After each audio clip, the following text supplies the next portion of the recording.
Thank you, Stephen, for a wonderful presentation. It's my pleasure. So I am convinced that no robot, no technology can deliver such passionate speech. Thank you, thank you. So, based on your presentation, there are many interesting aspects you have touched. Let's talk about your first part of the presentation, where you have shown about the hotel with a completely automated hotel without a receptionist.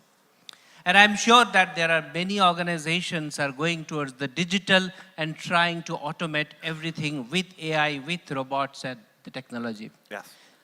What is your view and what is your guidance that how much they should automate and where they should stop, which part of technology they should automate, which part of interaction they should retain with them? Yeah, it's a very accurate question.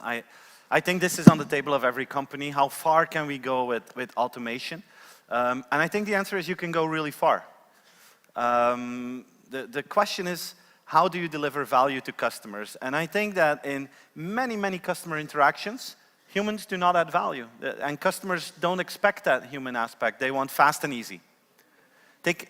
I don't know about your market. If I look in my market, insurances, for instance, in 95% of the cases when I have an issue with an insurance company, I want fast and easy. I don't need humans for that. But if my house would burn down or someone passes away in my family or something hits me emotionally, please give me a human. So I think that in a lot of the interactions, automation is the best solution, and you can de-invest in humans.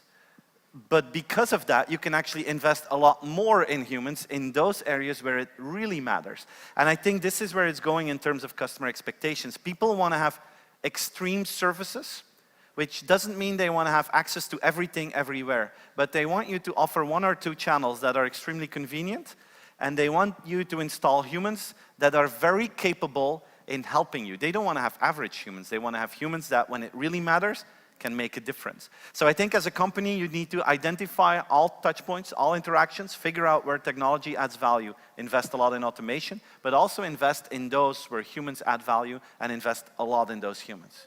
That makes a lot of sense, Steve. So that comes to the next question that, so basically what you are telling that some part of the job will get automated, get replaced, right. And there will be a new job will come up and which needs more empathy, more connection with the human. Now the point is that if you look at from the talent perspective, that what do you think the future of talent which will be more appropriate for the next generation business model and the technologies? What kind of training is required for the people to rescale themselves to be relevant in the future? I see 2 tracks in terms of talent. Track 1 is, of course, the digital one, where we need developers, AI specialists, machine learning people. So I think if you have the potential to become an expert in AI, you should take that and grab that, because today it's still very scarce. It's not like everyone is an AI expert today, so this is track 1. Track 2 is the more human part.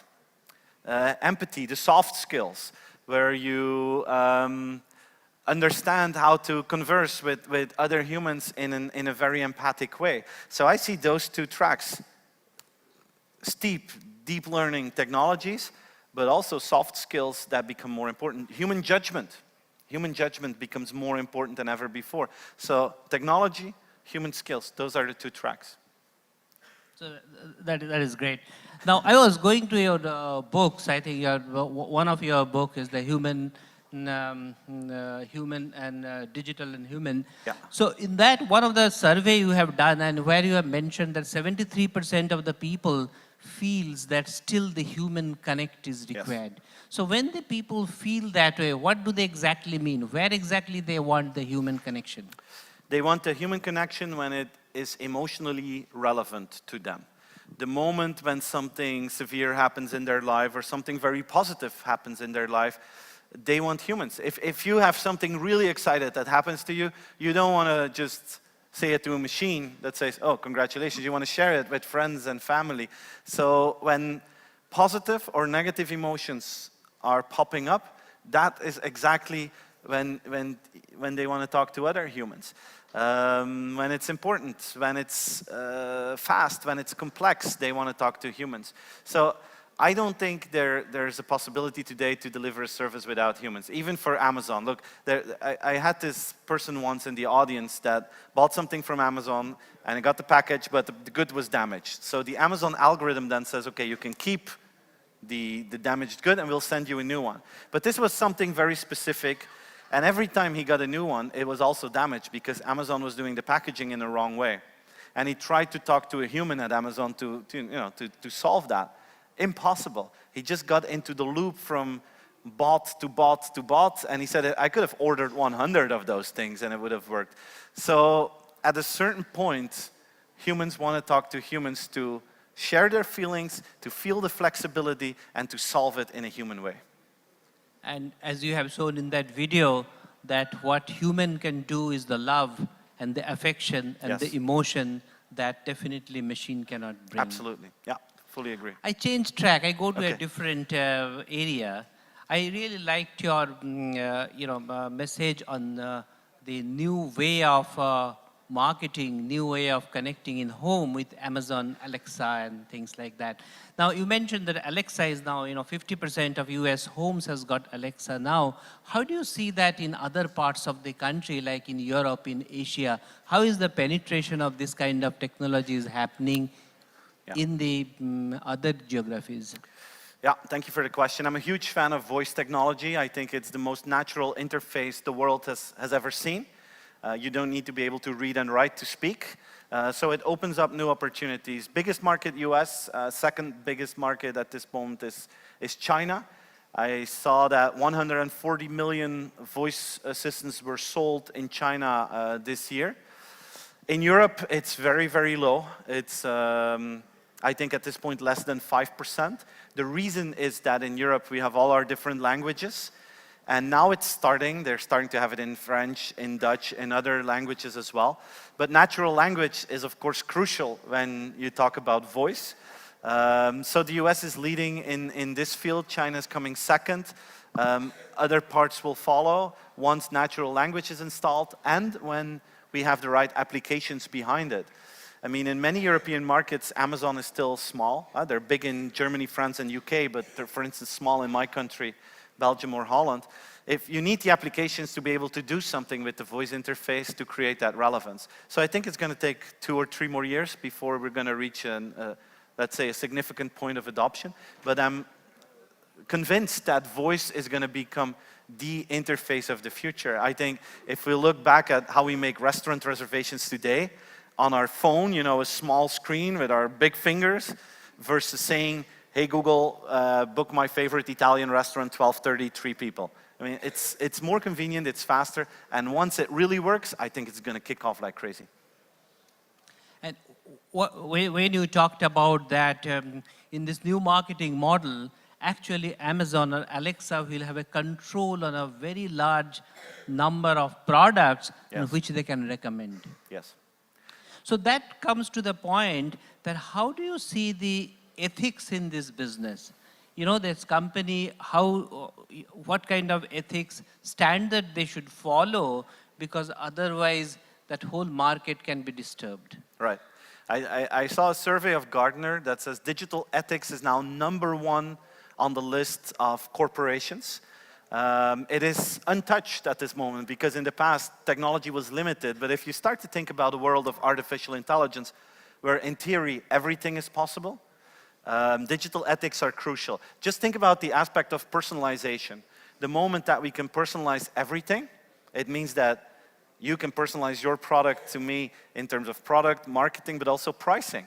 I think about pricing. What are companies going to do? Are they going to maximize profits with price personalization, or are they going to maximize the value for me? If you look at the app I described, Hopper, that allows you to buy airline tickets at the right moment, giving you the right price, that is maximizing pricing for me. I see oil companies that hope that at a gas station pretty soon there's no price on some sort of a billboard anymore, but that they scan the license plate, link it back to your address, add car, brand, and type to it, and then define how much you are capable of paying for gasoline. That's optimizing profits. I think those kind of ethical questions are becoming crucial. I think we're going to end up in a world where we're going to ask for algorithm transparency. You know, big public companies today have to be transparent about their financials, right? It's in their annual report and the entire world can look into their financials. I think we're going to see the same thing about algorithms, that the market will ask transparency in algorithms so that all of us can look into it and make sure that the algorithm is doing the right thing and is not lying. I mean, think about Volkswagen and the issue that they had. They developed a machine that can lie. Totally not ethical, but humans decided that.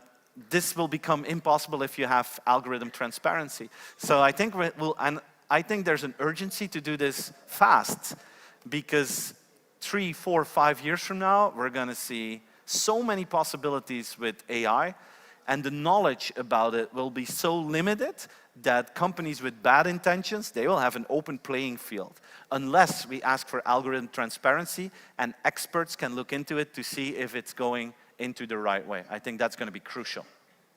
That is exactly right. And you know, different countries are now coming up with the AI policies and AI strategies, law. I'm sure that will try to give a little bit of a guideline to the developers and the community that how they will apply AI in the future.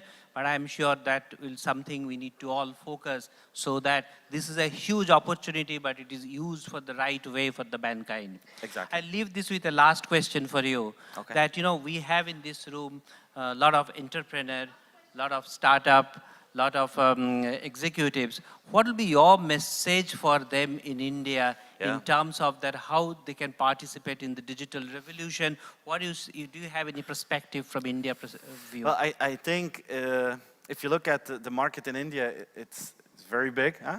You have a lot of people here. It's growing. It's not mature yet. I think this opportunity is a unique moment, actually, for the entrepreneurs in India. And not let it slip away. I think that would be so sad. If I look at Europe, my market, we're sometimes disappointed, because if I look at the digital tools we use in Europe, they're mainly from Silicon Valley. Facebook, Twitter, Amazon, I mean, you know them all. And now Chinese players are coming in. Alibaba is coming in pretty aggressively. And there is hardly no digital superhero company in Europe. Spotify is probably the only thing that we have left. It would be so sad for the market here in India that if I come back 10 years from now, all the tools that you use are Chinese and American. You have such a market potential, such a talent potential that you have here, that I would say it would be fantastic to see digital superhero powers popping up from India that, of course, serve the Indian population. But imagine that you can take those platforms to other markets. That could be such an opportunity for India that I hope some of the people here in the room will grab and then take it forward. That's a great message for the people over here. And India is a country with 1 billion+ mobile connections. So 60% of they are in smartphone. So I think this population will participate in the economy, participate in the digital revolution. So there's a lot of opportunity ahead of us. I think your presentation today will really give the highlights, give the direction, and where the industry is going, where the digital revolution is going. And I'm sure the people will benefit from here and drive the digital revolution in India. With that, thank you, Steve, for the excellent session. Thank you very much. Thank you very much. Thank you.